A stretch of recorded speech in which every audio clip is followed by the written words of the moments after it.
ورثہ یا ترکہ کہتے ہیں جو والدین وفات پر چھوڑ جاتے ہیں.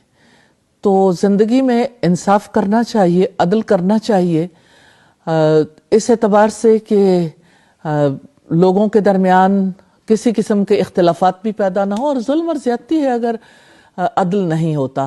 لیکن اگر باہمی مشاورت کے ساتھ, سب کی انڈرسٹینڈنگ کے ساتھ کسی ایک فرد کا کوئی ایشو ایسا ہو جاتا ہے, اسے اس کی تعلیم پر یا کسی چیز پر زیادہ خرچ آتا ہے جس پہ باقی لوگوں کو کوئی اختلاف نہیں ہے, تو یہ بڑا خوشائند ہے. جیسا کہ آپ نے اشارہ کیا, جب وراثت تقسیم ہوگی تو وہ تو اللہ کے قانون کے مطابق ہوگی, اس میں کوئی تخفیف یا اس میں کوئی اضافہ کرنے کا کسی کا کوئی رائٹ نہیں ہے. اس اصول کو ہم نہیں بدل سکتے. ٹھیک ہے, میم سے ہماری بات ہو رہی تھی, ہم اپنے بچوں اور بچیوں کو ایجوکیٹ کریں جی, اور ان کو پتہ ہونا چاہیے کہ ہماری یہ رائٹس ہیں. اور جو بات ہم نے کی سوسائٹی کی کہ بچیاں, خواتین خاموش ہو جاتی ہیں, رشتے ختم ہو جائیں گے, ہمارے خاندان ہم سے دور ہو جائیں گے, یہ بھی سوسائٹی میں ہو رہا ہے. یہ زیادہ شہروں میں ہے یا دیہات میں ہے؟ جی دونوں طرف ہی ہے.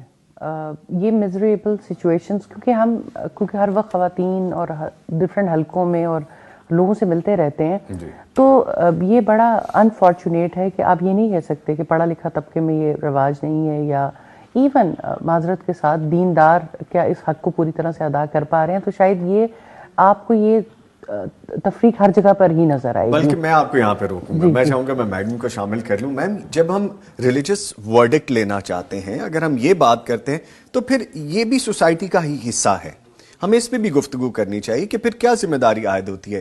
ہمارے جو مذہبی جماعتیں ہیں, جو مذہب کے فالوورز ہیں, جو ان کے ساتھ جڑے ہوئے لوگ ہیں, جو سکھانے والے ہیں, کیا علماء پہ ذمہ داری عائد ہوتی ہے؟ دیکھیے اس میں کوئی شک نہیں, جہاں تک سکھانے کا تعلق ہے لوگ سکھاتے بھی ہیں. جی, اور میں نہیں سمجھتی کہ یہ یعنی ایک تعلیم, یعنی یہ تعلیم ایسی ہے جس کو عام کیا گیا.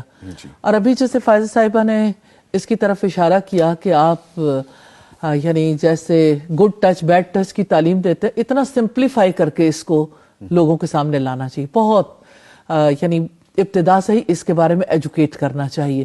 وہ ایک مائنڈ سیٹ پریپیئر ہوتا ہے, اور وہ ہمارے نصاب کا بھی حصہ ہونا چاہیے. جو بیسک رائٹس ہیں, ہیومن رائٹس, اس کو نصاب کا حصہ ہونا چاہیے. ریاست کی ذمہ داری بھی یہاں پہ شامل ہے. علماء کی یہ ذمہ داری ہے کہ وہ صرف اس کو ان حقوق کو تسلیم نہ کریں, ان حقوق کی صرف تعلیم نہ دیں. جب لوگ آپ کے پاس آئیں کہ آپ ہماری اس معاملے کا ورثے کے بارے میں فیصلہ کر دیں, تو اس کو پراپرلی تقسیم بھی کریں.